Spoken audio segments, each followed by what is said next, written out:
Desde os primórdios da humanidade, a doença sempre teve alguma conotação com qualquer coisa como o castigo dos deuses, né? E sendo assim, a forma como inicialmente o ser humano foi lidando com as doenças teve muito a ver com a expectativa de poder então se redimir de algum pecado, de alguma má conduta que eventualmente pudesse ter em relação ao seu próximo, em relação a ele mesmo, tentando então perceber que se calhar por ser um castigo de Deus, então fazendo boas obras em relação ao seu semelhante, pudesse então reduzir a possibilidade da ocorrência de alguma doença. E por ser exatamente assim, a abordagem que inicialmente o ser humano foi fazendo das doenças tinha muito a ver também com o tentar buscar a solução no sobrenatural, não é? A partir do momento em que o homem passou a ser um ser pensante, então passou a buscar outras explicações, passou a buscar outros porquês para então esclarecer sobre a questão da saúde, do processo de saúde e doença. É assim que foram surgindo vários pensamentos filosóficos.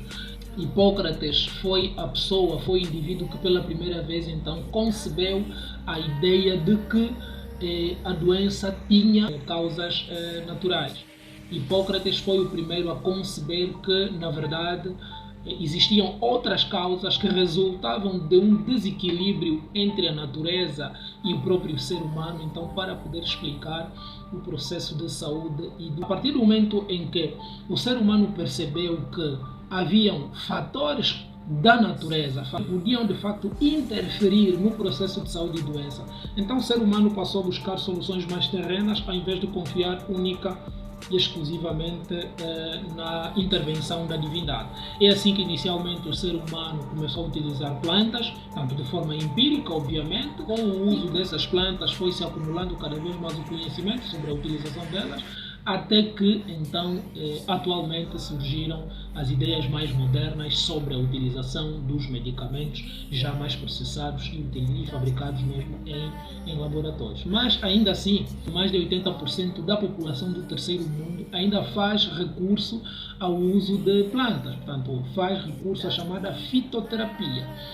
Por um lado, por uma questão cultural, mas também, por outro lado, por uma questão de escassez mesmo da aquisição desses mesmos medicamentos convencionais. Portanto, se nós percebermos que os países do terceiro mundo, e mais especificamente os países africanos, enfrentam dificuldade na institucionalização de serviços médicos, sobretudo em locais mais recônditos, então é fácil perceber que a maior parte das pessoas ainda recorrem a plantas, a extratos de plantas, a outras substâncias menos convencionais para então resolver os seus problemas de saúde. A palavra farmacologia, ela de facto deriva de uma expressão grega, fármaco. E a palavra fármaco inicialmente tem a conotação de ser então substância de uso terapêutico ou como veneno, ou então qualquer substância de uso místico ou sobrenatural. Portanto, desta palavra fármaco deriva então a ciência, não é? Que é a farmacologia. Na farmacologia, na verdade, ela pode ser definida como o estudo do efeito de qualquer substância química em organismos ou em sistemas biológicos. O ser humano, mais especificamente, os outros animais, ou mesmo o estudo dos efeitos farmacológicos em células. É importante ainda no âmbito tanto da compreensão dos conceitos fundamentais de farmacologia, nós então sabermos distinguir a diferença entre o fármaco, o medicamento e a droga. Uma droga é definida como sendo qualquer substância que é capaz de modificar alguma função de um organismo vivo, tá? Que pode resultar então em mudanças quer fisiológicas ou mudanças de comportamento. As alterações que a droga provoca nos sistemas biológicos, eles podem ser alterações benéficas ou alterações maléficas.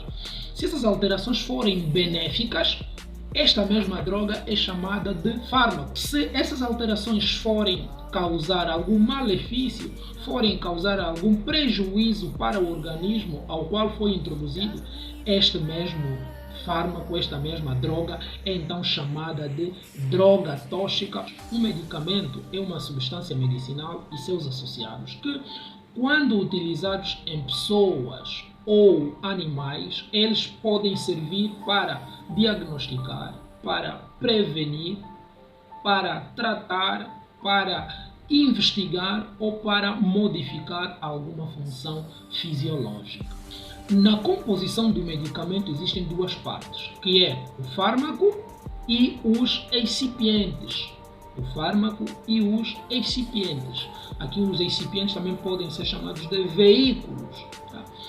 O que é que vai ser então o fármaco? Toda aquela substância de qualquer origem, pode ser animal ou vegetal, a qual então se lhe é atribuída as propriedades para constituir o medicamento, ou seja, um fármaco é o princípio ativo, ou seja, é a parte do medicamento que é responsável pelo seu efeito. Já o excipiente, ou também chamado de veículo, é a parte do medicamento que é então responsável pela manutenção das propriedades físico-químicas do próprio medicamento. E outro conceito aqui importante perceber tem a ver com o remédio. O que é remédio? Qualquer coisa que faça um indivíduo sentir-se melhor chama-se remédio. Isso pode ser o quê?